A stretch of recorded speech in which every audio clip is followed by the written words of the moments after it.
Leadership is not about barking orders and solving problems. It's about connecting with the people that you lead. In this episode of The Leadership Hustle, we'll talk about empathetic leadership and how it's misunderstood and what to do about it. Hello, and welcome to The Leadership Hustle for executives whose companies are growing fast and need leaders who are ready. On just a recent episode, we talked quite a bit about emotional intelligence and how almost every coaching session we have is related to emotional intelligence. And just recently, I was working with a leader, and I was talking to him about, you need to have more empathy. You're so logical that you need to have more empathy. And he looked at me and was like, you're just wanting me to feel sorry for them. I'm like, whoa, time out. And so I think one of the things that I love about this topic is that, one, it's kind of easy to bring up in the fact that people confuse empathy, sympathy, compassion. They're intermixed as if they're the same word and have the same meaning, and they don't. And so as I was explaining to this gentleman, I said, this isn't about feeling sorry for them. No. This isn't about the sympathy that comes along with it. That what we're really looking for is, at least at a minimum, is having empathy. And to what degree do we talk about compassion? So for our audience, Michelle, why don't we just talk about what's the difference between the three? And just like layman's vernacular, how would you define the three of those? Well, obviously sympathy is feeling sorry for him. Empathy, and it all depends on whose research you look at.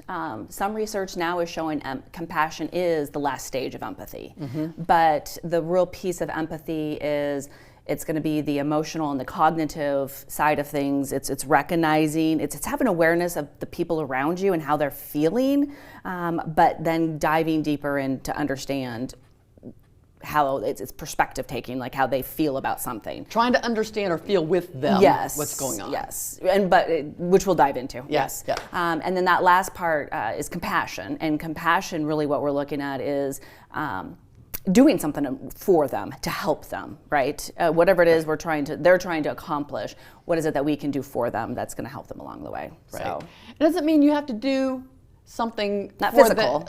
Right. It doesn't have to be that you have to, do the dishes for them unless you're, that's a whole different conversation. Yeah. But the idea is, just at a minimum, what we're looking for, especially in this conversation, is being aware that the other person is feeling something, and then deciding what, if anything, could you or should you do to help them move along to remedy the situation or to make things better. Well, and that middle is actually inquiring.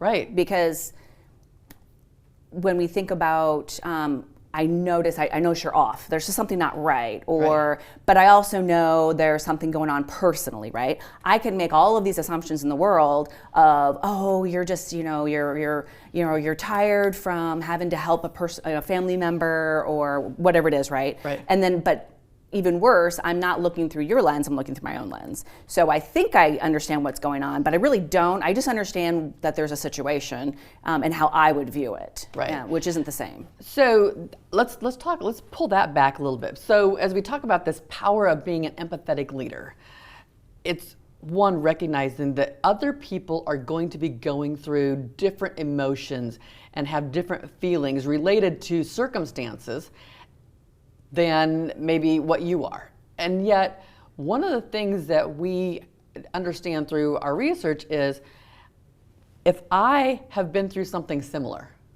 that we equate the emotion that I went through to the way this other person is going through. Yes. So what's our advice to listeners when it's like, to not say that. Please don't do that. Do not. Stop talking. Less is more. I'm not for sure how often to say that. Less is more. No, we can't. We cannot.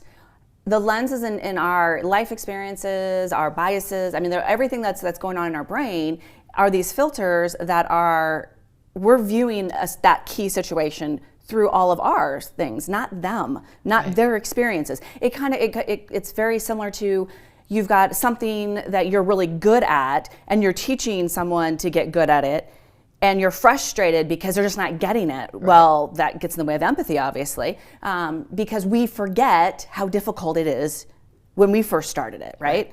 And so we're looking at it through a different lens. No matter what, you go through a situation, I go through the same situation, it's never the same. We both lose a pet, it's never the same how that feels, because I'm gonna feel differently than you're gonna feel. Right. So let's add the layer.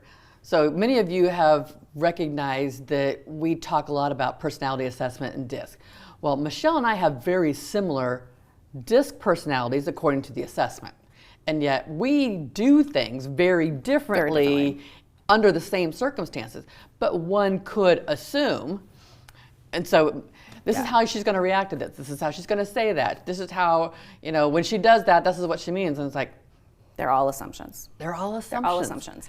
And so for those of you that have heard us speak before or been into any of our classes, we talk about these key moments where an event happens, and we filter it through our life experiences, through who we just talked to recently, what we heard, what we just listened to, who we just talked to. How we're feeling. If I'm not feeling well that day versus I'm on 3 Red Bulls. I mean, sorry. So then we tell ourselves a story based upon what we believe, based upon all that noise that's in our heads, that becomes the bias. So rather than believe that story, let's take our empathy to a step where let's inquire. Inquire. It's ask questions. It's be curious, and do not say I understand, or I've been there before, I had this exact same situation, or whatever. It's more about, I can imagine that's frustrating. Yeah, I can imagine that's frustrating. Tell me more about, or what if. It's asking those safe, open-ended questions that don't come across. When you ask the who, and sometimes even the how, people might not feel as safe. A little more interrogative. Yes. Versus the what's. The what can be very safe, or tell me more, or give me an example, or just how you doing right now, in that scenario. But you have to be aware. The person. That's the first stage. The person has to be aware that something could be going on. Correct. So are you paying attention to that person's body language? Are you thinking about the things that could be affecting? Are you getting to know them? So I guess when we go kind of just stepping back for a moment for the audience, when we think about empathy, a lot of the research that's been moving forward recently is focusing on 3 steps. Okay. First step is going to be the emotional, but it's your emotions, but recognizing others. So on the previous episode, we talked about emotional intelligence, right? But it's recognizing, what do I know about this individual? Does this seem off on, is there something there going on? But we have to be present. We have to be paying attention not just to the words they're saying or how they're saying the words, but their facial expressions, their body language, their tone. It's like the whole picture, right? Their reaction to something. Yes. So when we have our phones in front of our face, or we're responding to we have something on a computer screen, we're missing stuff. Right. And as managers, leaders in organizations, we've got to be present, we've got to be paying attention. And that's not just the people that are in our in-group who we favor, it's the people everywhere around us, right? That second gets into what we were just diving into. It's that recognizing it's natural for us to think we understand, because we're trying, but we really don't, because again, we can't. So instead of trying to make assumptions and believe those assumptions, it's more along inquiry. Let's ask open-ended questions so we can gauge, how are they doing? Or really, are they, I may make, again, an assumption that you're upset about X, but in all reality, you're just tired.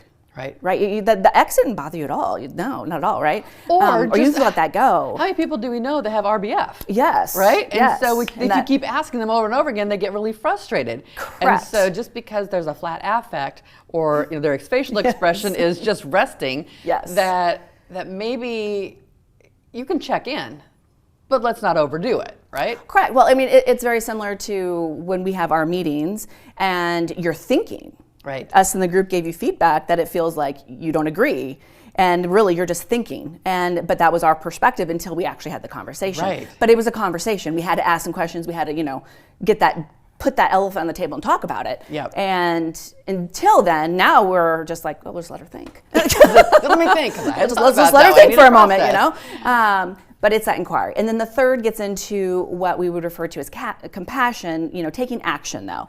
And again, another not to do is don't ask them, what can I do for you?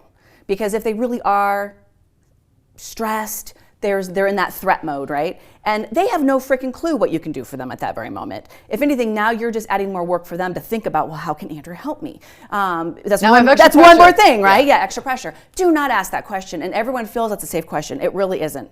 The safer questions are, you've asked questions. It's going to be, hey, have you thought about, I've got a few ideas that if I was, kind of dealing with what you're dealing with, I might try this, this, or this. Or I know some other people that this has really helped them. It's giving them simple suggestions and then give them autonomy. Let them make a decision, because no matter if we're 2 years old, I always say this, or 80 years old, people want to make their choices. They want freedom to make decisions. And, giving them some suggestions and then asking them, hey, what have you decided on what you're going to do? Is there, now maybe at that point, is there anything I can help you with now that they've thought through it, right? And encourage them. And that's where it really swings into, though, ideas. Don't ask them for ideas. You're giving them some ideas. Here's a couple of suggestions if you hadn't thought about, or if after you've had some time to think about it and you want to talk about it, talk through some ideas, I'm available. Correct. Let me know how I can, then we can, let me know when is a good time to talk. Yes. It's your schedule, and Correct. we can manage it from that perspective. But when you think about why, having empathy for our team members, our employees, the people around us, there's again a lot of research that's happening, and what they're finding with that research is, clearly they're finding, people are feeling like they belong, people are feeling like you care about them. That's creating a place that people want to stay. That's creating that psychological safety. When you create psychological safety, people are going to speak up. They're going to give you ideas. They're going to, even think like, I like to think about it, but think like an owner at times, right? Where they're thinking on problem solving versus just waiting to be told. Right. Kind of. They're going to care about what it is you guys are working on. There's long list of why it's important. It's just something that we all can get better at. It is one of those things that isn't always natural for everyone. Right, for sure. And it's learning, developing your self-awareness. It's asking really good, safe, open-ended questions, and then it's making some suggestions. As we tie this up a little bit, the amount of leaders who say they want to be empathetic, overdo it with the sympathy. Yes. Right? Then there's the empathy of trying to feel with you. So just inquiring, what's going on? Is there anything that we can do, but what are some suggestions and things like that? But there are degrees of need for empathy. For everything from, I have this brand new job and I don't know what to do day one, or I don't know who to trust, or we're going through some major change in some big event, and now it's like, I don't have my sea legs yet, and I'm scared that I'm going to disappoint people or I'm going to fail. To empathy of, the kid was awake all night last night. I didn't get a lot of sleep. I was up all night. Right? And so many of us may have felt that same, but we don't have all the same of, and my spouse wasn't home, or and it's like, whatever those circumstances are, we don't understand.